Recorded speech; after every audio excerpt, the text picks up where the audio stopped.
Thierry Henry is who we're going to be talking about right now. Let's have a look at his resume. I mean, it speaks for itself. He has literally won everything there is to win as a player, and now it seems like he's set to start his managerial career at Bordeaux, apparently. But there is a bit of a situation. So let's go to Julien. Julien, what can you tell us?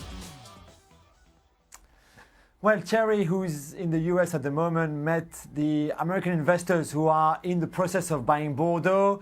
Apparently, the meeting went quite well. There was a lot of, in principle, he wants to take over the job, but there's still a lot of questions that he wanted answered, like, you know, about his staff, for example, about the money available for him for now and the end of the transfer window, not many days left, but still, and then maybe in January as well, what the objectives are, etc. So a lot of things to talk about with those new investors coming over and whose takeover of the club should be done by the end of September. So, you know, it's interesting to see how keen he is on that job. I think he really feels like this is a good one for him to start his career as a manager.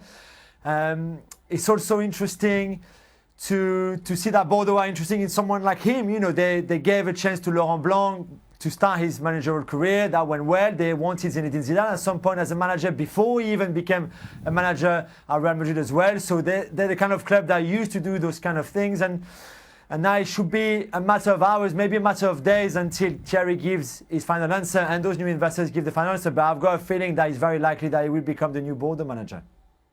All right. Well, Stevie, we touched on this just a little bit yesterday, and you've made the transition from top player to top coach. How hard is it? It is very difficult. I think that the difficult thing is the communicating with the players. You know, because as a player, fortunately, if you're a good player, you go out and you have to look after yourself, and you have ability, and you have a good reading of the game. But when you're a coach, you have to remember you're talking to a player who you have to believe has to know everything.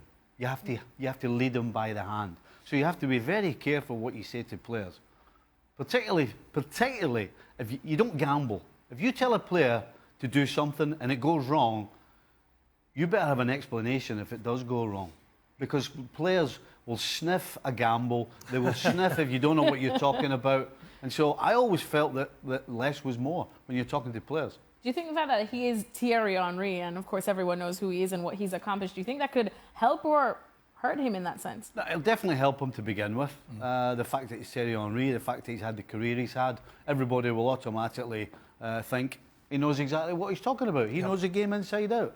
As I said, coaching is completely different, and so that'll only get him so far. But it's really down to being careful what you say. You were assistant to Stevie, to the great man, and then of course you became the top man in charge. Yeah. Of course, Thierry Henry has done that a bit with Roberto Martinez at Belgium. He did a bit of coaching at Arsenal. So how hard is it to make that transition from assistant now to the main man in charge? It is very difficult. Look, when we work together, we work very, very closely together. But I come up with ideas, Stevie. Still are. Stevie would jay on it because you know he was the head coach. When you leave, as I did, to become a manager, the buck stops with you. And as Stevie quite rightly says, when Thierry Henry walks through that building, yes, he'll be admired, but it's what he does on the training ground. What sort of sessions does he put on? What is his relationship with the players? What is his relationship like with the key core players?